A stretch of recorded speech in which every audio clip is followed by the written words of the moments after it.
Okay, boys and girls, this video is brought to you by PrizePicks. So simple. You pick more or less on your favorite players in the NBA, NHL, UFC for a chance to win 100 times your money. It's available in states like Texas, California, and 30 more, plus Canada. When you sign up, use code TIMBO.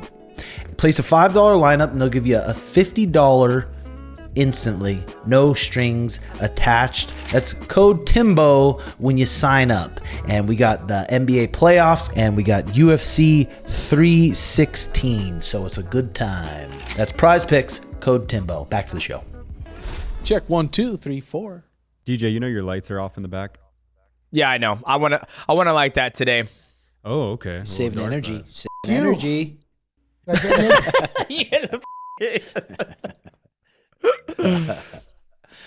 We're running, Nick. Okay, here we go. Let's get her started. Play that sex music, Tim. I'm ready. I'm ready. All But right, we're good to go. Okay, here we go. Okay, boys and girls, we're back again. We're still here. Still here. Let's get that posture up. Let's get ready for a good show. We got some special guests today. We got Joe Diesel Riggs, one of the ground and pound kings. And we got Mighty Mouse, DJ, one of the GOATs of MMA, joining us today. It's going to be a special, special day. DJ's got his seaweed snacks he's been doing. And DJ said he's never really had a gut in his life, which is very fortunate. But you said you've eaten healthy most of your career. Who kind of taught you to start eating cleaner? Honestly, I think it's a combination of just the studies that have come out, right? Like, you had so many different diets, the carnivore diet, whole foods diet, and I kind of just took it after, try to eat all whole foods. If I can find it in the woods, I can eat it. So and I also got sick, a gut bacteria. So from there, I just try to eat everything that's whole food. So white rice, brown rice, sweet potatoes. Every once in a while I have bread. And then when it comes to the protein, I try to eat, beef, chicken, shrimp, seafood. And then I try to look for a certain type of green, which would be kale. I can't eat broccoli because it has a lot of fiber in it. So I just try to eat a well-balanced diet, and I think it tastes delicious. And then when I'm ready to cheat, when I hit some, Little herbalization. some reefer, yeah, then I just go ham. I just feed my body whatever I want to eat. So you and the wife, you guys go to Trader Joe's or something and get the fridge stocked, Ben and Jerry's, everything top to bottom, and really gorge yourself? I do. My wife, she tries to still stay strict, but once I have a smoke, it's I just want to feed that oral fixation of just eat whatever I want. It turns off that receptor in my head that I'm full, and I just keep on going ham. And I love it because I eat so clean, probably 95 to 98% of the time. And then once I have a smoke, it's I just eat whatever. And then it almost kind of fills the carbs, the glycogen, my body's satisfied. And then the next day I'm back on the clean eating. So it's almost like my cheat meal. Mm-hmm. And have you been eating healthy ever since you've been, say, your first fight in the UFC? Did you have a pretty clean diet, or were you learning throughout your career? I was learning throughout my career. If you look at my fights when I fought against Miguel Torres, I was kind of a little bit more thicker. And then once I cut to 125, I was more shredded because I was cutting so much weight. And then if you look at when I fought at one championship, when I was at 135, I felt like that's my peak of physical, because I'm not cutting all that weight, and you're not fighting athletes who are cutting, all that weight as well. So as through my career, I learned how to eat better. And then now there's no reason to eat like shit, even though I'm done and retired. I think it's more important to eat healthier so my body can stay stronger and not have inflammation, and I can continue to train. Yeah. What's the heaviest you've ever gotten to? Oh man, I think like consistently. Not even consistent. You just woke up and you're like, holy hell. Oh shit, 150. And that was after I had surgery and I couldn't really do as much cardio. But right now, I woke up this morning 148. So I'm trying to put more muscle on. But once I start that cardio and training it in the gi, it'll drop down to 145 easily, just because the cardio is so much higher. But I'm trying to put the weight on muscle wise. But to build muscle naturally with no drugs or anything like that, it takes a very, very fucking long time. Yeah, you're pretty blessed with your. I'll eat one half a cinnamon roll and my love handle will just sag a couple inches right the next day.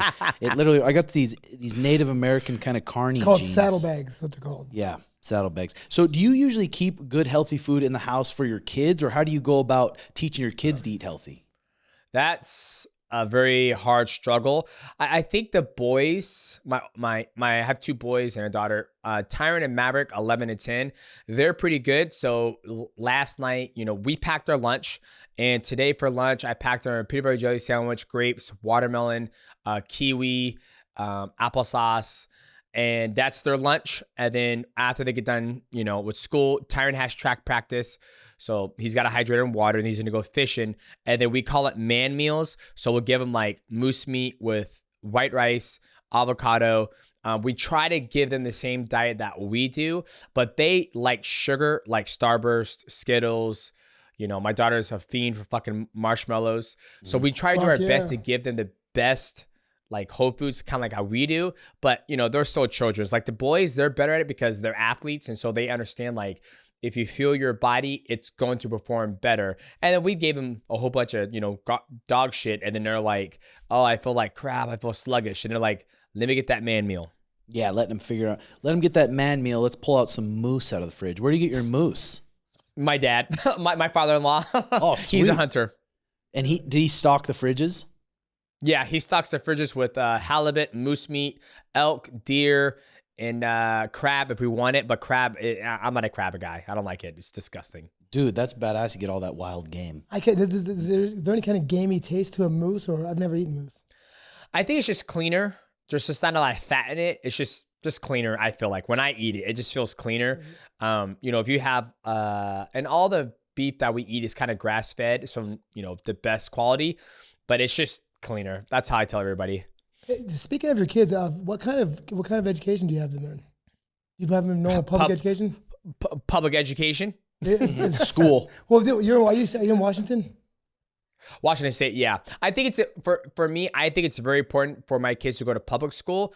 Reason why is because when you get out in the real life, you're going to be around people who are wealthy, who are not as wealthy, who are assholes, who are good people. And I think it's very important to immerse yourself in the public so you can interact with people from different walks of life.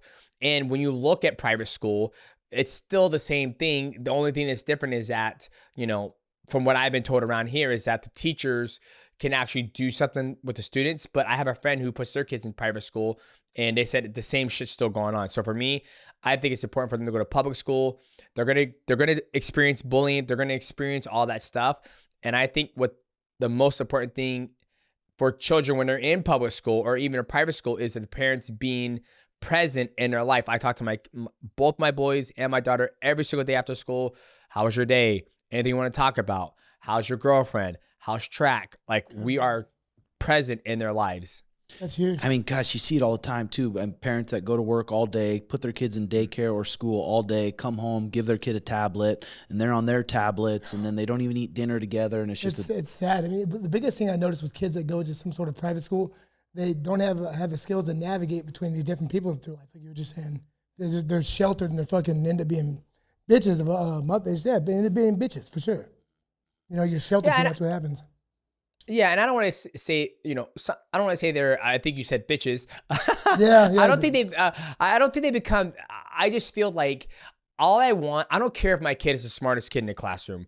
I want my kid to be the best human being he can be kind, be respectful, and be able to carry a conversation with an adult or somebody his age or somebody below his age. And I think when you look at society, this guy's brain smart, he can do all this, but he can't carry a simple conversation with another human being. And for me, I think that's very important because you see people, that as long as you carry a conversation and you can be intelligent about how to navigate a conversation, you can, go anywhere in life, right? And so that's what's important to me and my wife. Yeah, and a lot of the kids in school, it's like, oh man, they're so smart. They have A's, they have A+, and they're just good at memorizing things compared to. So if your kids come home with D-, D+, what are you saying? Nothing. I say I want you to give your best effort. right? Like Tyron is, you know, him, for example, he's very intelligent when it comes to something he truly cares about. You know, like he'll, you know, he loves fishing. I hate fishing. And so I was like, if you want to learn how to fish, you got to learn how to, you know, do your own rod. You got to tie your own knots. You got to understand this is this. He goes, okay. And so I took him fishing one day. I didn't lift a fucking finger. I was like, I'm not lifting a finger. This is your gig. He fished for 3 hours by himself. I sat there and watched him and talked to him, and he tied his own lure. He tied his own knots. He got stuck in a tree. He took his thing out, cut it, and he was like 10 years old. And I was like, this is what I'm happy. You take a kid who understands fractions and all that stuff, take him out to fucking fish.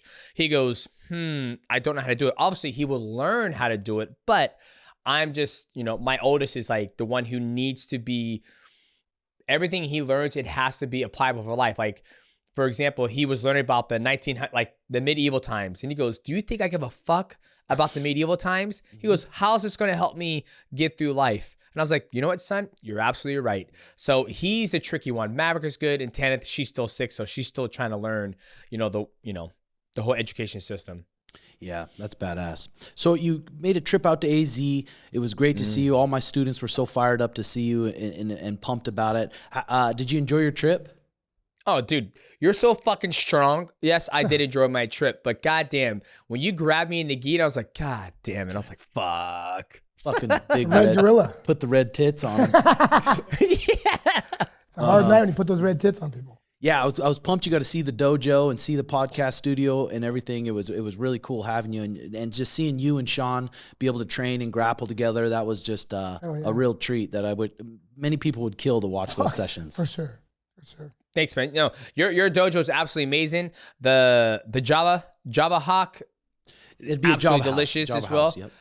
Yeah, Java Hawk's absolutely delicious. And the space that you have too is, dude, like I told all your students here, I was like, you guys are blessed to have this space, to have a guy like Tim, have a guy like Sean, and your other coaches there in the gi class.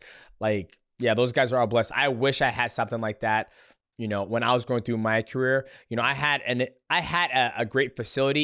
It did very well for what we needed, but sometimes when you have all that open space and all those bodies, it's like, damn, that's so nice. Yeah, some of the gyms you see, I mean, some of them have 900 square feet max of mats, and they have 40, 50 people in a class, especially like a lot of these Brazilian gyms. You see these gyms, you're like, holy smokes, how do they even run a class in there? But they're still doing it. They're smashing each other's legs and shit. It's not safe when you have too many people on the mat at the same time. Yeah, I mean, you gotta do what you gotta do. I agree.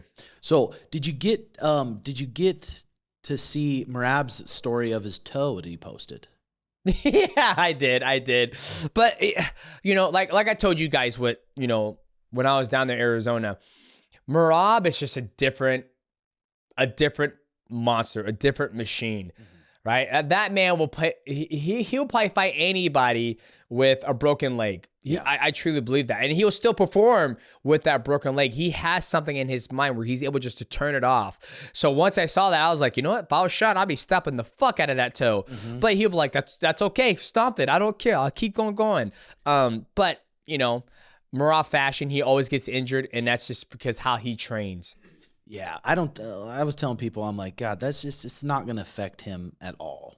It's really not. He's going to come, and we're expecting the same machine that we always see. You take a stomp into the toe, that's got to affect you. Even if you're kind of zoned in, that's broken fucking foot getting stomps hurt. I mean, it's just such a smart thing to do, to post it on the story. Post on the story for the world to see. Like, holy cow. That's crazy. That is great. Yeah, like I said, I think Merab is that athlete where he just doesn't care.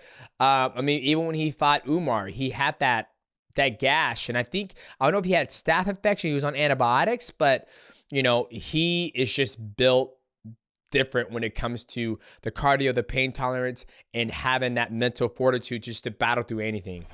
All right, boys and girls. This video is brought to you by SPADE. There's 0 sugar, 0 calories, all natural. There's 6 flavors: cola, yuzu lime, guava, blueberry acai, kiwi strawberry, Dr. Spade. There's only 6 ingredients, including water, sweetened with the most premium form of stevia on the market, and there's no bitter aftertaste. It's caffeine-free, dye-free, which is a big one, added electrolytes for a hydration benefit, just as healthy as a sparkling water, and just as flavorful as a traditional soda.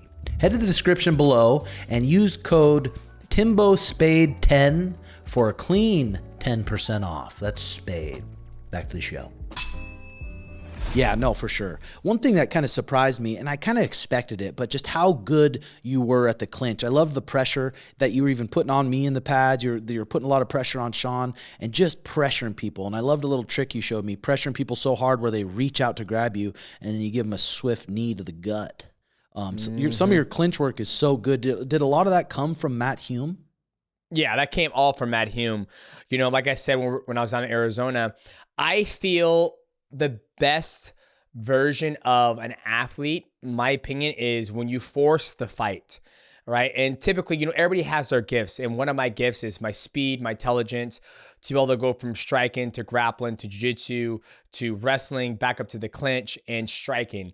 And in my whole entire career, I've always been the shorter athlete, right? Like, there's no way I can play a long man's game against Sean O'Malley. Like, there's just no way. Like, if I try to, I am giving him a better opportunity to knock me out, right? Because he can throw a jab. In order for me to counter that jab, I have to hope that he overextends. I have to hope that he's out of position. And even if he is out of position and he overextends, I still got to cover that ground in order to hit him. So me and Matt were like, okay, well, we can't do that. When I fought at 125, it was more easy to do it against Joseph, John Dotson, you know, Kyoji Horiguchi, those guys. But when you're fighting guys like Adriano Moraes, Yuya Wakamatsu, Tatsumi Wada, I don't have that link to be able to play and move. I can do it when I fight somebody shorter, but I never fight anybody shorter. So I developed that skill. It's like, I'm going to get in your fucking face. And then once you make a mistake and you do overextend and I'm in that void, then I can counter you harder. So when I was there working, you know, with you and Sean, it's like, hey, you know, even when I hit pads, I focus on keeping that pressure, because if I develop that pressure when I'm hitting pads and I built the cardio for it, when I get in a fight, I'm waiting for you to be overwhelmed and make a mistake, or you shoot and I've already, you know, I'm hitting pads like that, and then I'm also drilling like that. It becomes second nature. So when I do fight, it's bop, it's already there. Yeah, and you see it all the time. You don't really realize you can be the best, fanciest, best footwork, slickest fighter until you spar someone or fight someone that is in your grill the whole fucking time, and you're trying to counterpunch them. You're trying to crack them to get some respect, and when you do counterpunch them, you miss, and they're back on you. I mean, you saw it against like Sean Strickland, Izzy. Like, Izzy just couldn't get respect from him. So Sean Strickland never took off the gas. And it's exhausting. Just keep backpedaling, trying to throw shots, getting dinged up. It's fucking exhausting. Yeah. That's bad. Have you ever been in a fight where you were really pressuring someone and they rung your bell and it made you step back a little bit? Like, all right, I got to fucking slow it down a bit. No. I would say no, I haven't. You know, when I fought John Dotson, I mean, he dropped me a couple times and I got up. I was like, that's okay. We got blood. That's okay. And I kept on pushing forward. Adriano, the third fight we fought, you know, I was trying to play that long man's game and he countered me with the left hook. And I was like, that's right. You're longer than me. I forgot. So I got to be all over you. But no, usually when I commit that I'm going to do like this pressure type of style in the fight and I get wrong, I'm like, this is part of the process. All I need is an opening. And, you know, over time, I should find my opening, or I should be winning the grappling exchange. Because when you do that type of style, like Bilal Muhammad does it, I think Bilal Muhammad doesn't know how to like, boom, he doesn't know how to sit down on his punches. He's not athletic or explosive. So it works well for me because I can go back and forth and I move good on my feet, where a lot of people, they can't do it. And then usually when I'm inside of that void and I'm moving around, I know how to minimize my damage. So when I was working with Sean, he's taller than me and he would throw that knee up the middle. And so I just kind of slightly move my head to it'll graze me. So, I mean, I've been doing it for so fucking long. Like, I'm so comfortable there that I'm like, I know I'm going to get hit, which I'm okay with as long as it's not a flush hit. And each time I've been hit, it has been flushed. Mm-hmm. Have you been always just like, I mean, clearly you work very hard and you're very disciplined, but have you always had like been kind of blessed with your cardio? Like Benson Henderson, for instance, he's one of the biggest freaks I've ever seen in my life. He would be out of fight camp. And then he'd come in the room. He'd get 5 of the freshest, best guys in the room and go with them 5 rounds in a row and push the pace, not completely out of shape, completely out of fight camp, out of shape, and push the pace on each one of these guys for 25 minutes. Just really efficient with his technique, but also definitely blessed when it comes to cardio. Yeah, I would say I've always been blessed. Ever since I was a kid, I've always ran track, and my events was the 1,600 and 3,200, so the mile and 2 mile. And I would always push hard in those races as well and try to break sub 5 and then break sub 440. And then that just carried on to when I started doing mixed martial arts, wrestling, and I've always had great cardio, and I never let myself get out of shape. I don't drink alcohol. I smoke every once in a blue moon, only in a full moon. I try to just hit that full moon, and a healthy lifestyle. It's kind of, it's kind of like one of my special powers, I guess you can say. Yeah, for sure. So if you could make a promotion back in your prime, what rules and how long would the rounds be? Did you like the old Pride rules where it was the old Pride rules 10-minute first round, 2-minute break, long round, and then a 5-minute? What would you do? I would do the Pride. I like the 10. I like 10-minute first round. I think you see a lot of things happen in the first round, especially if it's 10 minutes, because sometimes, when you have what the UFC is now, it's like, okay, 5 minutes first round. 5 minutes is fucking nut. I mean, when I was hitting pads with you, well, that was 2 or 3 minute rounds. I'm like, is that it? And you're like, yeah, that's a 2-minute round. So for me, 5 minutes, you see some guys, depending on how they fight, it might take a minute or a minute and a half. Like, I just broke down Merab versus Sean O'Malley, the first one. I think the 4th round, some of the rounds, there wouldn't be any connection between those two until the first minute's over. So you got 4 minutes left to work. And then Merab is moving. Sean's trying to find his shot. Then 3 minutes comes. Merab blasts a double leg. Now Merab's in his guard. Sean's trying to get back up. He's getting to the cage. Now you're at 2 minutes left. And then there's 2 minutes left. There's not really nothing to happen. But if you put fucking 10 minutes on there, who knows what would happen if Sean gets back to his feet and there's 6 minutes left, and then Sean throws a teep, hits him, and then he's throwing his combination. And I mean, I feel like 10 minutes is that sweet spot. And then the second round, then, 2-minute break. Then the second round, you get, 5 minutes. And then I think what championship rounds was 10-5-5. Or was it 10-5-5-5? I can't remember what Crow Cop versus Fedor. I think it was 10-5-5. I'm pretty sure. I thought 10-5-5. Okay. And then I would add knees to opponent on the ground. I think that's a good rule, even though I got my shit blasted by Adriano. I like that rule because it stops, it stops the progression of an athlete not being able to finish the fight. Another example, I watched Sean O'Malley versus Merab, the number 1. There's a time Merab had Sean in that head and arm guillotine kind of, and Sean, not the first time when he kissed him on the back, but there was a second time he got him there, and Sean was playing that game, putting his hand down, bringing it up, hand down. If that rule is implied, it would force Sean to actually move, do a duck under, go to his back, or arm drag, but he's able to stop Merab's progression by putting his hands on the ground. I would like to see Nisa opponent, a downed opponent on there, same thing with Aljo versus Peter Yan. I like that. I don't really care for head stomps. I mean, I think head stomps are easy to avoid. Usually head stomps or something, you see the nasty one is when I drop you, I come around the fucking guard and I just, punch you. But I would go more back to Pride rules and bring one championship rule in. And then weight cutting, you know what? It's America. Fuck it. People are going to cut. Let them cut. Yeah. So did you like back in the day, the Pride, the yellow cards that they would give? They'd take a percentage of your purse if you're stalling. Percentage. It's kind of hard. I mean, I didn't mind it, but it depends how they're stalling, right? Like I watched the fight the other day, and the ref was saying, "Come on, let's fight." I was like, "Ref, he's a fucking half guard. The guy at bottom has to move. Don't." And I feel that the refs nowadays, or the yellow cards, are based on it's based on the crowd, right? Sure. Like for anybody who does mixed martial arts or jiu-jitsu or anything, if I'm in half guard or I have your back with a body triangle on, I'm winning. Like, I'm progressing. The guy on bottom has to get up. He has to do something. So if the crowd is booing and the ref hears it and the ref's like, "Come on, work," it's like, shut the fuck up. Your job here is to make sure I don't fucking die and no fouls are committed. That's it.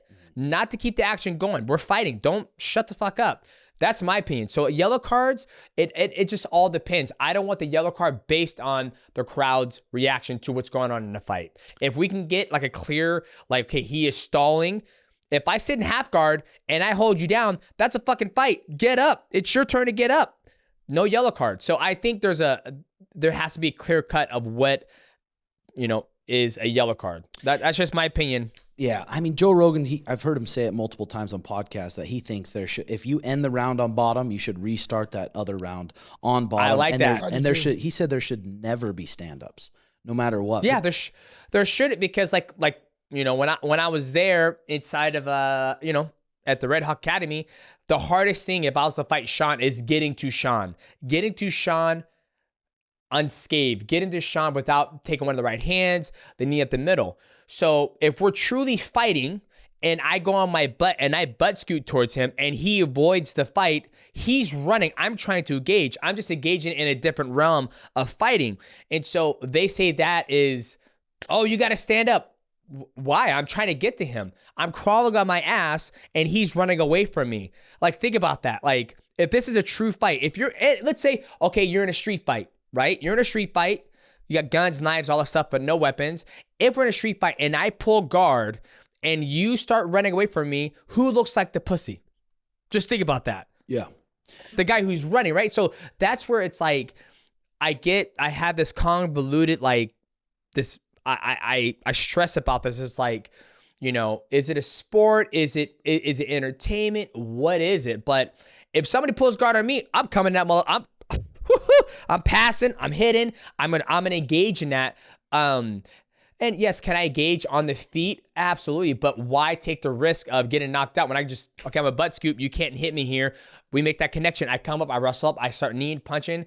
Yeah, that's just the mindset I have when I look at, like, and I understand, let me get back on track. When Joe Rogan's saying, like, if I ended the round with you pressed against the cage, and then next thing you know, I have to work my way back to there, that's where I think he's getting at. It's like, it's not fair. It's like, if I ended the round on your back and it's over, then it's like, okay, well, I got to get back there. I have to earn that spot where if you find a guy like Alex Pereira, he starts on the feet already in his best realm. So that's where I think he's getting at. And I kind of agree with him a little bit. But once again, is this a sport or is this entertainment? And I think, when you look at the matchups and all the stuff they're doing lately, it's more of entertainment. It's not a sport.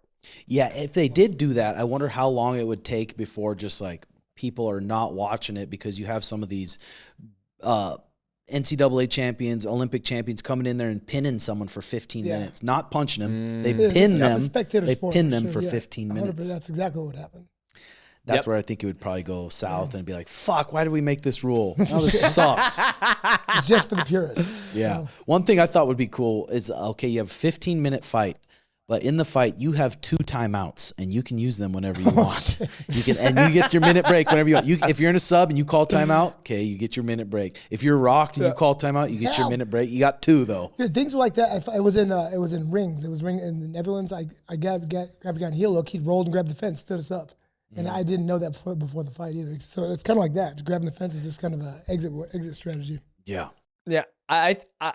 I think there's a time and a place for that, because I think you're going to have a lot of roller coasters, right? Could you imagine? It's like, oh, he's getting spec, he's in a triangle, and everyone's like, oh, we're going to finish him. Time out. It's like, oh, he almost got you. And then they go again. I get him in an arm bar. He goes, time out. It's like, you're going to have a lot of, a roller coaster of emotions of like the highest of highs, and you're going to have a huge adrenaline dump, not just for the athletes, but for the fans as well. So I think there could be a time and place for that. I wonder if in the UFC they'll ever change a rule at all. Well, the little ones, they just recently changed the 12-6. Yeah. Yeah. If they're going to allow 12-6, why not knee sit down an opponent? Like, I just don't, like, they're clear. Like, I don't understand the reason why they don't have that, right? If you're going to allow 12-6, which is basically this pinpoint of my elbow going down like this on you and me kneeing you on the ground. Yeah. Was that hard for you to get used to that in one, getting used to when you got caught with that knee on the ground? Was that a hard transition? Yes, it made me not wrestle up anymore, because when I wrestled up, that's where I was the most exposed to it the most. So the first time I fought Adriano and I was trying to get up after I was rocked, I reached my hand inside and he backed up and kneed me and it ended the fight. And then the second time I fought him, when I got taken down, I was like, nope, I'm laying on my back. You have to engage if you want to fight down here, or I can get up. And so I'll just sit there and just kick his legs. And so for me, it changed my whole mindset of like, I don't really shoot anymore when I do mixed martial arts, because when you shoot, that's where you're the most exposed. I shoot, I rather just walk across the void, start grappling, kneeing, Muay Thai clinch. If I get taken down, perfect. I'll play off my back. You got to pass my guard. When you try to pass my guard, I try going underneath your legs, go for heel hooks, toe holds, knee bars. So that's the biggest thing. I actually think it made me a better fighter, to be honest with you. So for you, if you got to pick right now, how long are the rounds? How long are the breaks? What would you pick? How long? 10, 2, 5. That's what I do. Pride days. 10, 2. 2 minute break? 2 minute break, yeah. 2 minute break. 2 minute break. Yeah. 10-minute round, 2 minute break. And then the second round is going to be 5 minutes. And then if it's championship, 10, 2 minute break, 5, 1 minute break, 5 minutes, over. Was there anything that the ONE FC did that you think that the UFC would benefit from? I think knees to down opponent. They would benefit from. And then, I go back and forth on the weight cutting. See, I don't mind the weight cutting, right? You're just going to, how big does Sean walk out of camp? 58. 58? Yeah, 57. Yeah, so he's cutting down to 135. So do you think he's hydrated at 135 when he makes that weight cut? Well, nowadays, before they used to do it, the commissions would have to do the weigh-ins 24 hours before the event started, so they wouldn't even let you weigh until 7 p.m. Now we're usually the first ones on the scale, right at 9 a.m. when they can start it. We're on the scale, so I do think he's pretty well hydrated and feeling good the next day.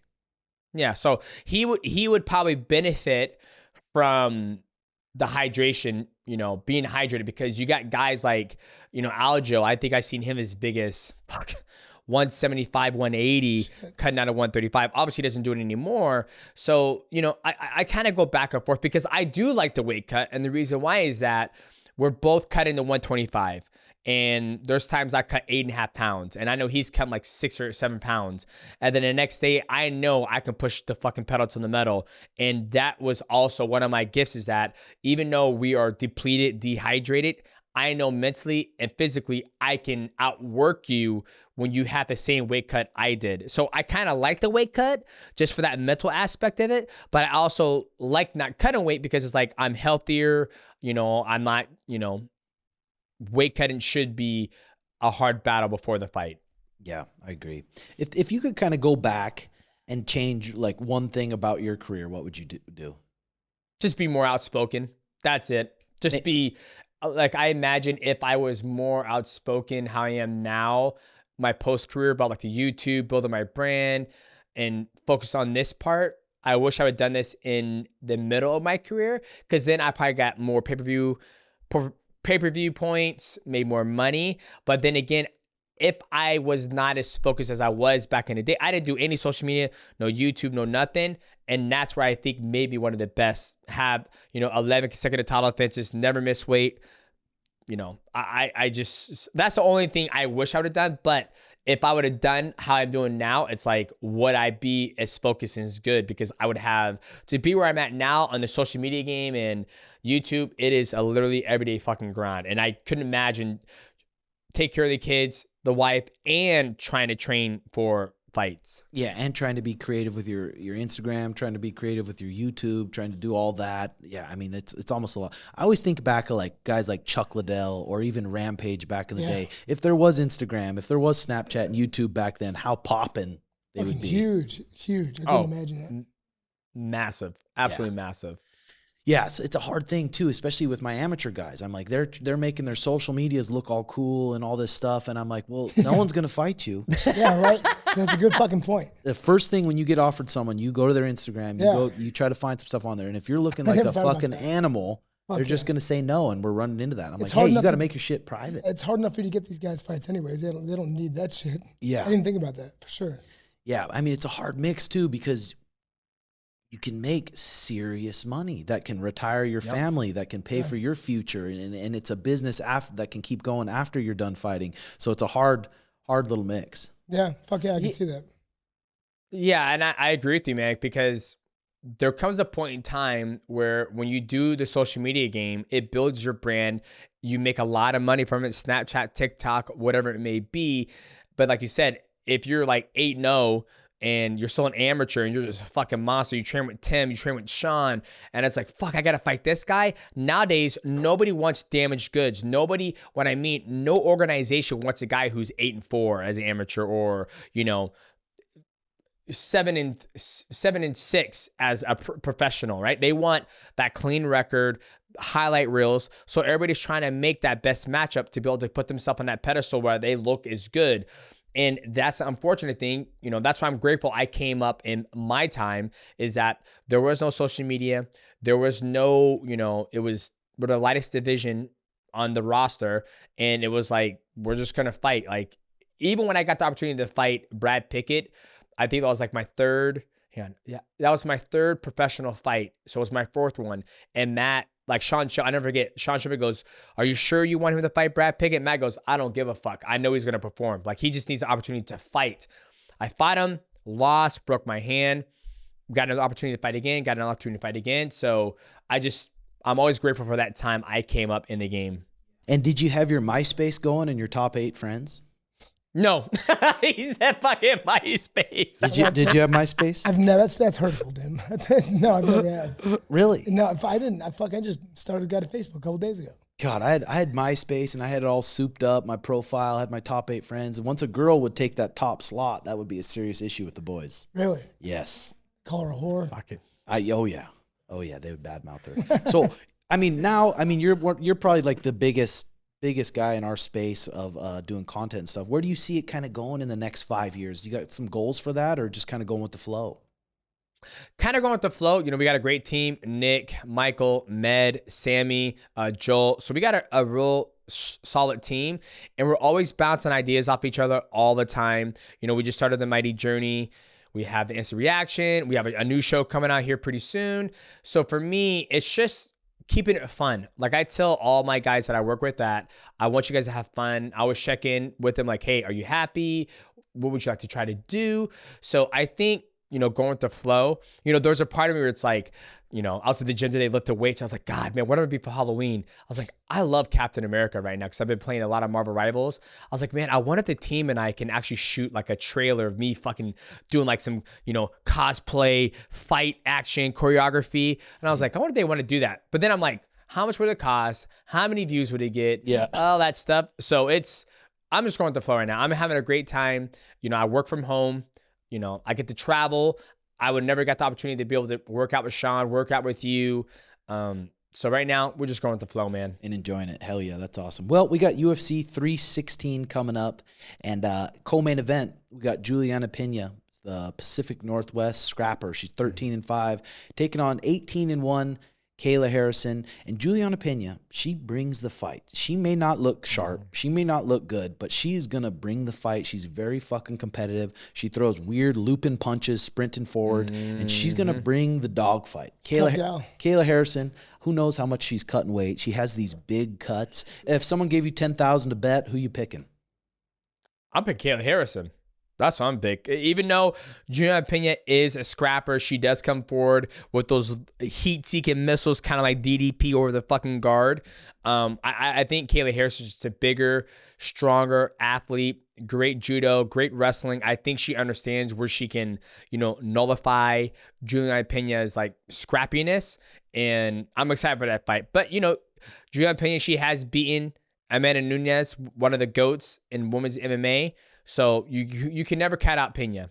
Yeah, I agree. I mean, I'd love to see Julianna get it done, but I agree. Kayla Harrison. God, I don't know. I'm gonna pick Julianna Peña there. I'm just gonna do it. She's a big girl. That girl's big. She is big. She think she's ever taken testosterone? No, I don't think she does. Harrison. I mean, I have no idea. You know what it does? It makes the clit like grows out like a freaking wiener. It does. Is that a fact? That's a fact. Really? Yeah, it looks like a damn baby thumb sticking out there. Oh. You don't want that? Yeah, you never know. And then next up, we got Disgusting. Kelvin Gastelum, 20-9, taking on Big Joe Pyfer. Oh. Middleweight bout. You never know with Kelvin. Kelvin could be a champion on any given day, but he does enjoy his tacos. Yep. He does. He does. Joe Pyfer hits fucking hard, but dude, Kelvin, it's hard to count that guy out. He's such a fucking dog. Yeah. You got. Yeah, I think when it comes to KG, you're right. Like, you just never know which one's going to show up. He's going to have a hard time cutting weight. Has he been training? I mean, he's been in the biggest fights in the middleweight division, and he's also fought at welterweight. He's also fought at welterweight as well. You just never know which KG's going to show up. Yeah.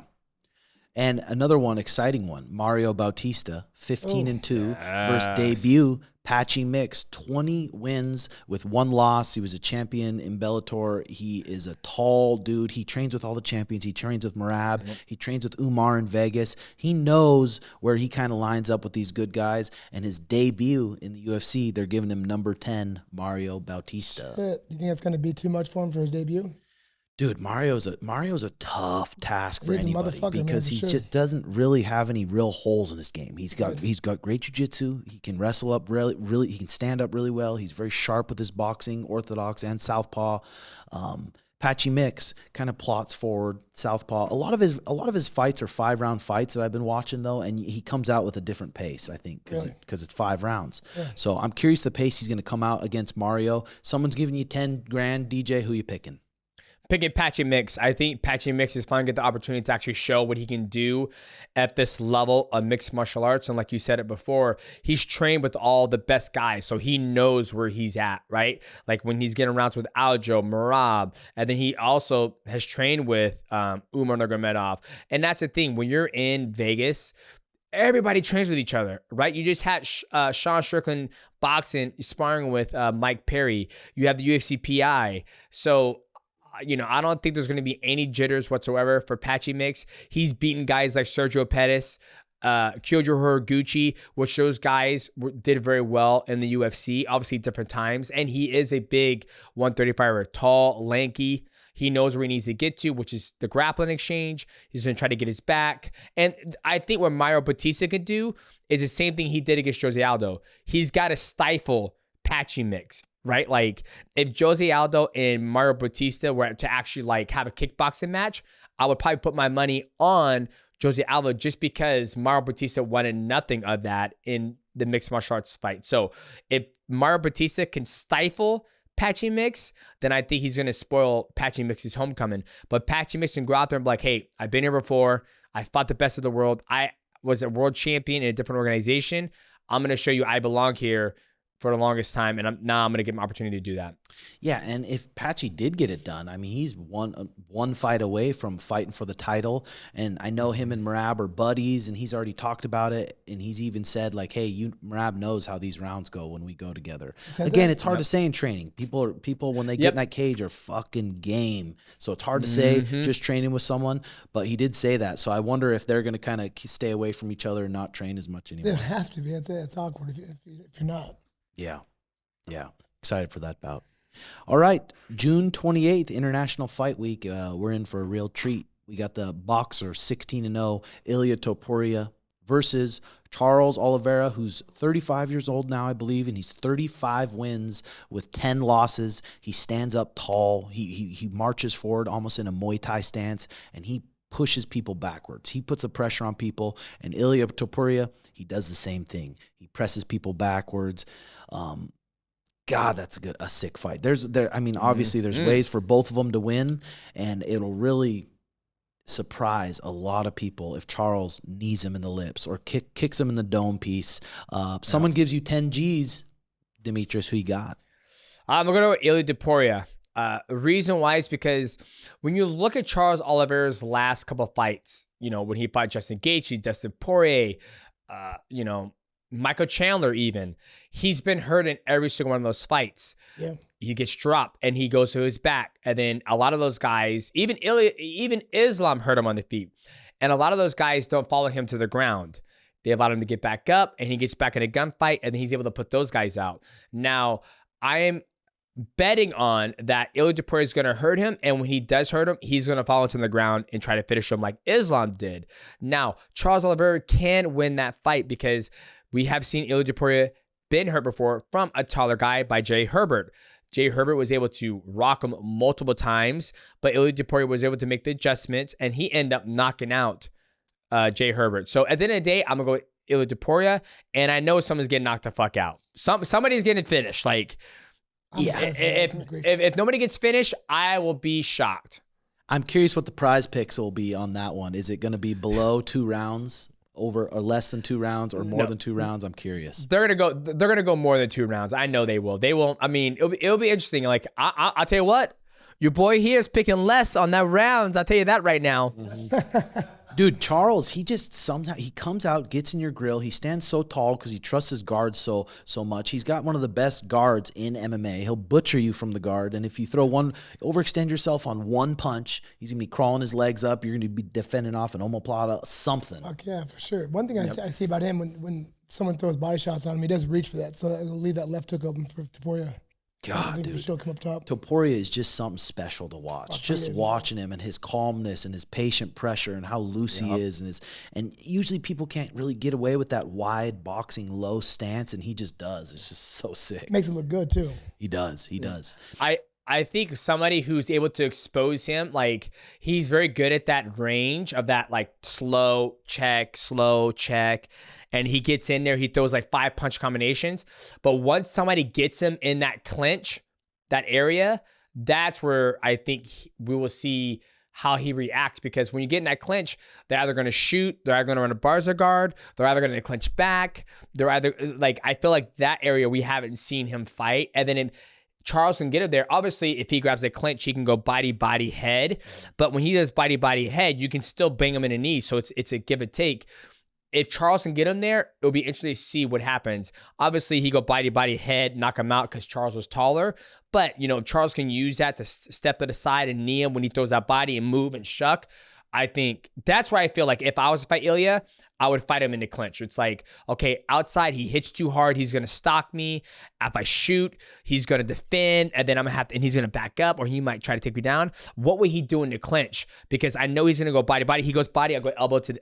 That's where I'm like, how I want to see what he would do. Hopefully, I get a mighty journey with him and put his ass in the clinch myself. But he don't want to talk to Mickey Mouse. Who's someone you'd fight that your game plan would be not get him in the clinch? Oh, not get him in a clinch? Yeah. Oh, fuck. It just all depends.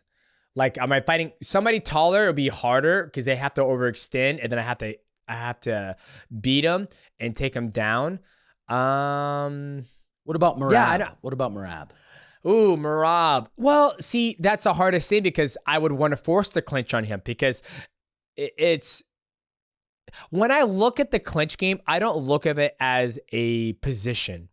I look at it as fighting, meaning that if I walk towards you and I throw a knee, you have to decide, are you going to block it, or are you going to eat it, or are you going to shoot? So let's say I walk forward and avoid, and I just go, I don't clinch, I just go fucking knee. I just go flying knee. How's he going to react? Is he going to grab it? Okay, I'm on my back. Now I'm elevating. I'm pushing his face up. I'm throwing elbows. And then if he's going to stay there, try to, punch, I got to, shrimp, butt scoop, get a knee shield. He throws a punch, grab his arm drag him, rustle up, take his back, and start punching him. He's either going to stand up. I put the leg right in. I take him back down. And then we start playing jiu-jitsu. So there was no clinch to begin with. Or let's say I go in there and I cross the void and I go 2-5. And then, the reason why the clinch happens is because they don't understand where they're going to go. If I cross the void, let's say I get on Sean and he runs away, I'm going to go 2-3 leg kick.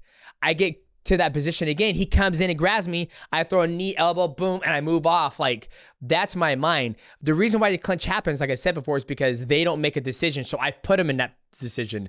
So for me, the clinch is like, that's where I dominate. But if they don't clinch me, I don't have to stay in the clinch. I just got to get to that space of the clinch, and then I work around that. Does that make sense? Yeah, and you don't really see, like, who's someone, in the like modern day MMA right now that you see? That's Nobody. Like, there's really nobody.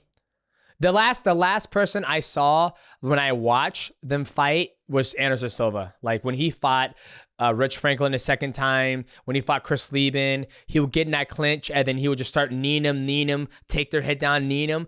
Like that's one realm of like mixed martial arts when I watch it.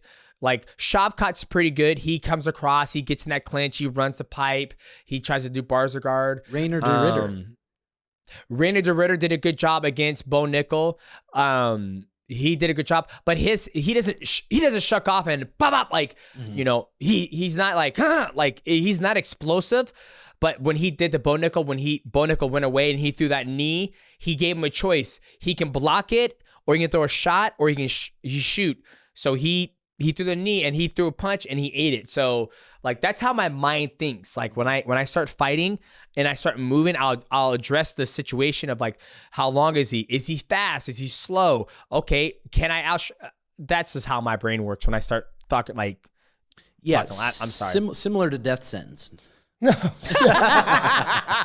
Our brother Death. Oh, nice. Our brother Death. But rumor has it we got our brother Death sentence a streaming setup. That's what I heard. I heard Nick and Michael got him a streaming setup. So we'll see how that goes. I'm excited, you know, because I feel he's very popular. And I think for him, it's going to be like, when I think of this is just me, how my brain thinks like, hey, how long is his fan base going to enjoy him?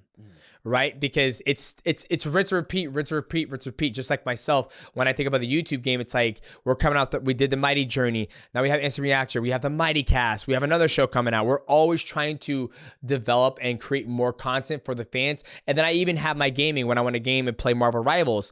So I'm curious, like for him, how many avenues can he outreach to? Because right now he's known for, you know, he's very good on the mic. He's very good with the street beef. What else is next, right? So that's how I bring. But I'm super excited, and I'm going to subscribe to this channel just to keep track of his little ass. Yeah, we need a IRL strip club with a death sentence stream. Yes. Now that's now we're talking. Now, and that's the thing. If he just focused on IRLs, I think he's just going to go like this. It will go way higher because he's it's almost like you look at Kai Cenat, you look at iShowSpeed, you look at Rampage Jackson. He's doing the IRL streams. I mean, I just feel there's a niche for that for people like death sentence. That will be, you know, but then when you do that, you're going to have somebody going around following, texting all the time. You got to have a great camera. I mean, there's so much involvement that goes into it, but we'll see what happens. Yeah, he's a young buck too, and I think he'll get motivated, and I think people will relate to him and have a good time with him. So hopefully he's coming down here still, right? Probably in the summer we'll have him come down here for a weekend. I want to drag him down there and have him get into one of the bums. Yeah, that'd be good. That'd be a good fucking deal. I'd love to see that. Just have to smoke some old crack smoke. Yeah, so I fucking love that. Oh, Hell yeah. Well, Mighty, hey, thanks for so much for popping on, brother, and dropping your wisdom on us. And for all the people watching, and I'm sure you guys are already subbed, but head over to Mighty's channel, subscribe. He's got one of the best channels in the game. Hey, man, I appreciate you guys. I can't wait to come back out there and vibe out some more. And I already told you once, but thank you so much for you holding pads for me. It's been a long time, and that's one thing I will say I do miss when I was training full-time was just having, doing passes, pop, pop, pop, pop, pop, pop. Like, I miss that. So thank you so much. And thanks for having that podcast, man. Appreciate you guys. You the man. We'll talk to you soon, brother. Boos. Okay, where you going? You guys do a little turd? We're not done yet. Let's just... I thought we were done with this. Drop a little steamer. Yeah, I was gonna go fucking smoke a joint. No, you were? No, I wasn't good. Well, that was a great little time there. I missed some James Clear stuff last week. Let's discuss this. The first one here on James Clear. It's a newsletter he comes out with each week. It's really good. The headline of this one was The Simple Path to Wealth, How Time Works, and Things That Hold Talented People Back. Number 1, your first task is to find what feels effortless to you. Your second task is to put maximum effort into it. Pretty good one. Number 2, reminder from Atomic Habits. Time will multiply whatever you feed it. Good habits make time your ally. Bad habits make time your enemy. That's good. That's one right there. And what's Sits some, right in my tits. and what's some bad habits you have that are your enemy? Oh, God damn it. That's making time your enemy. Start fucking scrolling like a fucking loon. Just look at these funny videos. Watch this fucking. I send God, them to dude, you all day long. I know, but dude, if we can find some way, like I said, if you use that creativity to put it into your own somehow, get Dude, little fucking- ideas, start putting it into your own. Oh, I got a whole little bushel of ideas, bud. Yep. I liked your latest Instagram post. Which one's that? Yes. But those fucking shaved off nipples over there, Oh, dude, I was so embarrassed. I was walking around with fucking pepperoni nips. No, I had the tape over my nipples. I had fucking. I was at a pool party. I had no fucking. I forgot they were there. Wait, maybe they thought you got fresh piercings. Or I don't know. They thought I just shaved my nipples off. I don't know Ow. what, because they looked ridiculous. It looked like it was skin colored. So to the untrained eye, it looked Now, like I how do was they get nipless. chafed like that? I've never had that. It's because I get sunburned very easy. So I run with a shirt on. Just with the shirt just rubs over the nips. Oh. Fucking within 20 minutes, I'm going fuck my nips. Really? Yeah, I swear to God, it's See, a mine aren't must. fucking sensitive. I'm not really No? big. It's like, no. Never had to tape them. What did you think of David Clay's comments on your Instagram post? I didn't see David it. Clay, he said some. He likes to be a little sus. I think that's in. I think that's like a. What'd he say? In thing. What the He fuck said, happened? Keep going. I'm almost finished, or something like that. So, Proper burn. Nice. yeah, and next time someone floods the bathroom toilet, please don't post that on Instagram. What do you need to post on Instagram? It's posted. It's posted. You know I don't fucking do that. Yeah, I know. God damn it! You thought I did that, huh? I know. I'm like, what the fuck? And Mariah's like, tell him to don't post Tell that him to shit. get the fucking. God damn it! Okay, number 3 here. Things that keep talented people from fulfilling their potential. Trying to please everyone, imitating the desires of others, chasing status without questioning why, playing superhero and trying to do it all alone, dividing attention between too many projects. That's a big one. You see any world champion in anything, in the gi, in the no gi, in the MMA, in anything, they're not dividing their attention. What's the 3 things? They're focused. What are 3 things they all have in common? What's that? The world champions like that. 3 things that all world champions have in common? Yeah, they do. What are all the things that they all do? They all do the exact same things. Or anything that they do besides, like, I'm talking about habit wise. I mean, just, dude, being through the ups, through the downs, they're trying to improve and just get better. Through the ups, through the downs, with their fucking arms broken, they're in there trying to speed up their jab, improve their liver shot, improve their left hook, improve their knees. If their knees fucked up, they're, who knows? Maybe you're reading books. Maybe you're trying to, what do you think? I think fucking discipline, man. Just the discipline at the highest level is so fucking is the biggest thing. I mean, some days you don't feel like getting up training. Some days you do. Discipline carries you through all that, you know. Mm-hmm. And yeah, good habits feed that. Yeah. Okay, number 2 here is a quote from writer and investor Patchy McCormick on momentum. When momentum is on your side, people focus on your strengths and forgive your weaknesses. When the momentum stops, they scrutinize the whole thing. Isn't that true? Kick a man when he's down, if you will. Oh boy, is that true? Especially, I mean, just even with like Sean. Fuck yeah. It's just like, oh my God, when the momentum's on your side, people focus on your strengths and forgive your weaknesses. When the momentum stops, they just scrutinize the whole thing. That's why it's just so nice fucking just not reading comments. I don't know how the fuck people do that shit. Not just post something. If you want to post something, don't read the comments. If you see an article about you, why open up fucking a bunch of comments? These people like that you'll never meet, that you probably in real life would have zero respect for anyway, and you let that go into your brain. You fucking develop new hangups like that, you know? Didn't even know you're self-conscious about your tits, and then you start hearing comments about it, you're done. Yes. So that's a good one there. Yeah. Okay, number 2 here. Author Jeanette Winterson on Going For It. I have noticed that doing the sensible thing is only a good idea when the decision is quite small. For life-changing things, you must risk it. Decent. Okay, question for you. Which single expense in your life delivers the least happiness per dollar? And which delivers the most happiness per dollar? Fucking, I don't. You gotta give me a minute to fucking bust. What do you think? Turn that on yourself. Maybe for you, the herb. Does that bring you enjoyment? No, it brings me great shame. Does it? Yeah. Do you abuse it? Yeah, I do. I don't know if you do. No, I don't. I mean, I go into fucking different. I mean, sometimes I do, sometimes I don't. But yeah, it's usually. It probably depends when you do get a little smoky smoking. You know, what are you doing? Oh fuck! I'm just. You ever lift some weights? Oh, I like that a lot, but it's fucking no. It's always ended up with a fucking huge inner fucking struggle not to go in there and get on porn and fire one off. Oh god, that's what always. See, that's goes down bad to. because then, especially if you're high, you can make it last like out, and then it's just. hour of toxicity going into your brain. Yeah, it really fucking is. It's For like, just a quick little dopamine hit. the other day, I fucking broke weak and had to get on there and hammer one out. My legs were stiffened up for 20 minutes. Like fucking the Charlie horse. Took me about an hour to get over it. Yeah. I looked at myself in the mirror and go, what are you doing, you fucking guy? Life's slowly falling apart at the seams. Yeah, that's good. All right, let's do one more just for fun here. This is on thinking like a scientist, how to stand out from the crowd, and what wisdom looks like. Number 1, worrying about the future is like watching a leaf fall and trying to predict where it will land. Stop trying to guess where the wind will blow and get to work. Easier said than done. That is. Dickhead. That is. Wants to throw that fucking little thing out, make people feel bad for that. I don't know anybody that doesn't worry about the future, huh? Fuck, I know. I mean, for sure. For sure. Number 2, treat failure like a scientist. Each attempt is an experiment. Each mistake is a clue. You're not failing, you're refining. Touche. Until you get knocked out fucking colder and shit. Wake up, what day is it? That's never good. Yeah. Number 3, one way to stand out is to look for pockets of low competition. Wake up early, less traffic, fewer people. Go deeper or narrower in your field. Less noise, more space. People are drawn to where it is crowded. Look for the quiet spaces inside your areas of interest. Excellence often hides in the edges.